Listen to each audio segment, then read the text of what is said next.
আচার্য চাণক্য বলেছেন যে আপনার মনের দুঃখ ও গোপন কথা বলেও 5 ধরনের মানুষকে বলতে নেই।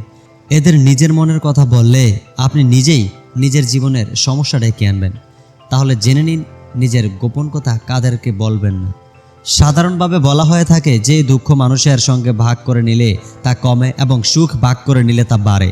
কিন্তু আচার্য চাণক্য বলেছেন যে আমাদের জীবনের এমন কিছু দুঃখের কথা থাকে যা কোনো মানুষকে ভুলেও বলতে নেই।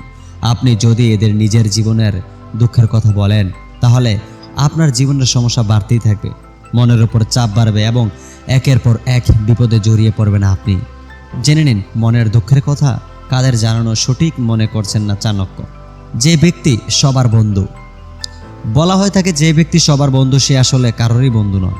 আসলে সবার সঙ্গে বন্ধুত্ব রাখার জন্যই ওই ব্যক্তি অন্যের ভুল কাজকেও সমর্থন করেন। একজন প্রকৃত বন্ধু সবসময় আপনাকে ঠিক ভুল চিনতে শেখায়। কিন্তু যে ব্যক্তি বন্ধুত্বের অভিনয় করছে, আপনি ঠিক করছেন না ভুল করছেন তা তার কাছে কিছু এসে যায় না। এদের কাছে বিশ্বাস করে নিজের গোপন কথা জানালে আপনি ঠকবেন। যে অন্যকে নিয়ে মজা করে, কোনো ব্যক্তি অন্যের দুর্বলতা নিয়ে মজা করে, অন্যকে নিয়ে যে মজা করে তার কাছে নিজের দুঃখের কথা বললে আপনার সমস্যা কিন্তু আরও বাড়বে। কারণ আপনি যাতে দুঃখ পেয়েছেন তা নিয়েও ওই ব্যক্তি ঠাট্টা কি করবেন। আপনার দুঃখের কথা অন্যের জানিয়ে মজা করবেন তিনি। এদের বিশ্বাস না করাই ভালো। স্বার্থপর ব্যক্তি, যারা স্বার্থপর তারা নিজেকে ছাড়া অন্য কাউকে নিয়ে চিন্তিত নয়। এদের কাছে নিজেদের ভালো থাকে সবচেয়ে গুরুত্বপূর্ণ। নিজের সুবিধার জন্য এরা অন্যের ক্ষতি করতেও ছাড়ে না। আপনি নিজের কোনো গোপন কথা এদের বলে প্রয়োজন মতো নিজের স্বার্থের জন্য এরা তা ব্যবহার করবে।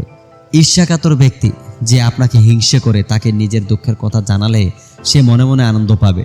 এরা সবসময় চায় যাতে আপনার ক্ষতি হয়। আপনার দুঃখের কথা শুনে দুঃখ কমানোর বদলে কিভাবে তা বাড়ানো যায় তার চেষ্টা করবে। না ভেবে কথা বলে যে ব্যক্তি, আমাদের চারপাশে এমন কিছু মানুষ আছে যারা এত বেশি কথা বলে এবং কথা বলার আগে কিছু ভাবে না, মুখে যা আসে তাই ধুমধাম বলে দেয়। আপনার বলা কোনো গোপন কথা অন্যের কাছে ফাঁস করে দিতে এরা দুইবারও ভাববে না, বরং রং চড়িয়ে কথা বলতে এরা ওস্তাদ হয়। এই ধরনের মানুষরা বিশ্বাস করার যোগ্য নয়। এদের কাছে নিজের গোপন কথা গোপনই রাখুন।